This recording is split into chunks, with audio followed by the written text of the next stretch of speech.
주일 말씀 묵상 하나님의 비밀 그리스도라는 제목입니다. 골로새서 2장 1절부터 7절까지 낭독합니다. 내가 너희와 라오디게아에 있는 자들과 물은 내 육신의 얼굴을 보지 못한 자들을 위하여 얼마나 힘쓰는지를 너희가 알기를 원하노니, 이는 그들로 마음의 위안을 받고 사랑 안에서 연합하여 확실한 이해의 모든 풍성함과 하나님의 비밀인 그리스도를 깨닫게 하려 함이니, 그 안에는 지혜와 지식의 모든 보화가 감추어져 있느니라.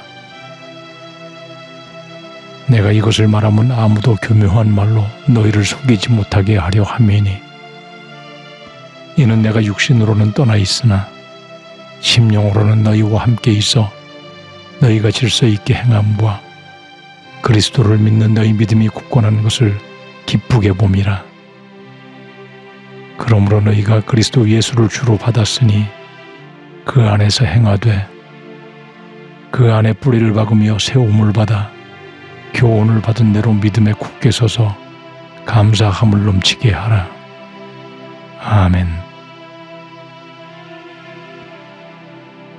사람들은 누구나 소유욕이 있습니다. 태어날 때부터 손에 무언가 쥐고 싶어 합니다. 백일잔치나 돌잔치 때 아기들도 손에 무엇을 잡으면 부모는 기뻐합니다. 살아가는 내내 무언가를 잡고 또는 잡기 위해 살아가다가 인생의 마지막이 되면 그때서야 깨닫고 다 내려놓고 후회하며 가는 것입니다. 무엇을 깨달았을까요? 전도서 1장 2절 말씀과 같이 전도자가 이르되 헛되고 헛되며 헛되니 모든 것이 헛되도다 라고 깨닫는 것입니다. 살아가는 내내 헛된 것을 쫓다가 마지막에는 영원히 소유할 수 없는 것을 탐하였던 것을 후회하지만 이미 때가 늦는 경우가 태반입니다. 이 세상의 권력자들도 자세히 그들의 삶을 연구해보면 마찬가지입니다. 이 세상에 내놓으라 이름을 떨친 철학자들도 마찬가지일 뿐입니다. 사라져가는 사람들은 말을 할 수 없게 되었을 뿐이고 알려지지 않았을 뿐이지 모두 동일합니다. 왜 그럴까요? 삶의 비밀을 알지 못했기 때문입니다. 이 비밀을 알았으면 앞으로 일어날 일을 알게 되기 때문에 이렇게 살지 않을 텐데 비밀을 알지 못하기 때문입니다. 왜냐하면 이 비밀은 오늘 본문 2절 말씀과 같이 아무에게나 알게 하지 않는 하나님의 비밀이며 그리스도라는 이름의 비밀이기 때문입니다. 마태복음 13장 11절에서 예수님은 천국의 비밀을 아는 것이 너희에게는 허락되었으나 그들에게는 아니 되었나니 라고 말씀합니다. 하나님으로부터 허락된 사람만 알 수 있는 하나님의 비밀을 아는 사람들은 인생을 사는 방법이 비밀을 모르는 사람들과는 다르게 살 것입니다. 왜냐하면 오늘 본문 3절 말씀같이 그 안에는, 즉 하나님의 비밀인 예수 그리스도 안에는 지혜와 지식의 모든 보화가 감추어져 있기 때문입니다. 사람들은 인생의 지식과 지혜를 구하는 것을 큰 기쁨이요 능력이라 생각하고 투자를 아끼지 않습니다. 그러나 정작 이 세상의 지식과 지혜는 영원한 것도 아니며 그 지식과 지혜가 많을수록 번민이 많아지는 젖은 솜뭉치와 같은 것들입니다. 그러므로 전도서 1장 18절에 지혜가 많으면 번민이 많고 지식이 많으면 근심이 많은 법이라 말씀합니다. 세상 지혜와 지식은 많으면 많을수록 걱정과 염려와 근심과 번민과 두려움을 함께 생산합니다. 많은 젊은이들이 이 세상의 물질적 풍요나 또는 권력이나 명예, 지도자의 길을 꿈꾸지만 그 결과는 불만족일 뿐입니다. 많으면 많을수록 불만족과 갈증은 더 심해집니다. 물질적 풍요와 권세가 크면 클수록 불만족과 함께 감사가 사라지는 것입니다.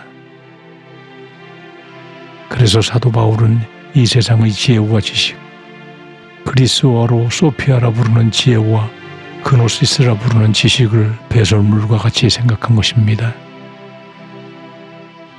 그러므로 골로새서 2장 8절에 누가 철학과 헛된 속임수로 너희를 사로잡을까 주의하라. 이것은 사람의 전통과 세상의 초등학문을 따르며 그리스도를 따름이 아니라고 말씀합니다. 하나님의 비밀인 그리스도를 따르며 그 안에 머무를 때 지혜와 지식의 모든 부활을 발견하게 됩니다. 사람들은 눈에 보이는 이 세상의 현상에서 지혜와 지식을 찾으려 하고 자랑스러워하지만 곧 불만족과 감사가 사라진 삶을 발견하게 됩니다. 그러므로 이런 것들은 속임수에 불과하거나 초등학문에 불과한 것들인 것입니다. 영원한 것이 진정한 보물이며 참 기쁨을 얻는 것이 보물이며 참 구원을 얻는 것이 진정한 보화이지만 이것들은 모두 육신의 눈에 보이지 않는 것들이므로 다른 눈으로 보아야 하는 것입니다. 바로 그리스도 안에서 믿음의 눈으로 바라보아야 발견할 수 있는 것들입니다.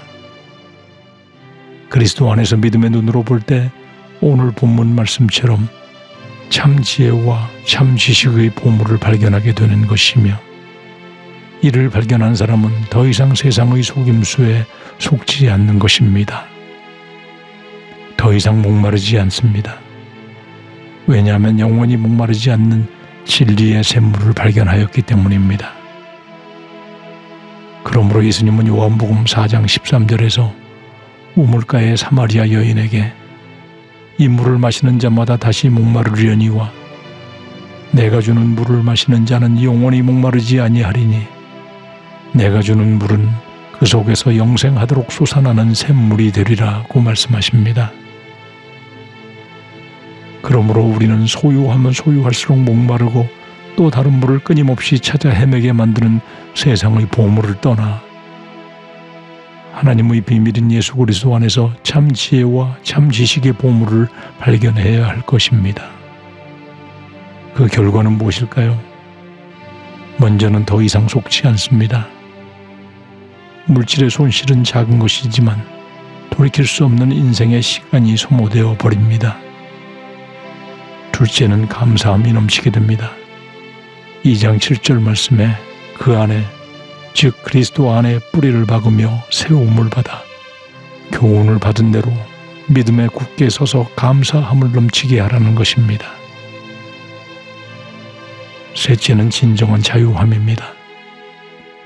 2장 18절 말씀대로 아무도 꾸며낸 겸손과 천사 숭배를 이유로 사람을 정죄하거나 자신의 생각을 헛되이 과장하여 그들의 머리를 붙잡게 하는 일들로부터 자유롭게 되는 것입니다.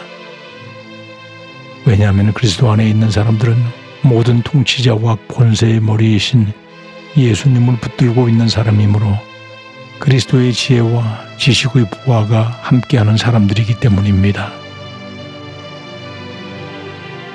오늘날과 같이 코로나와 또 핍박과 혼란의 시대에 더욱 썩어 없어지거나 속임에 불과한 철학과 초등학문과 헛된 속임수에 사로잡히는 우리가 아니라 그리스도 안에 있는 말씀의 참된 지혜와 지식의 보물을 구하며 그분이 주시는 기쁨과 감사함으로 힘을 입어 이 세대를 넉넉히 이겨나가는 성도님들이 되시기를 주의 이름으로 축원합니다.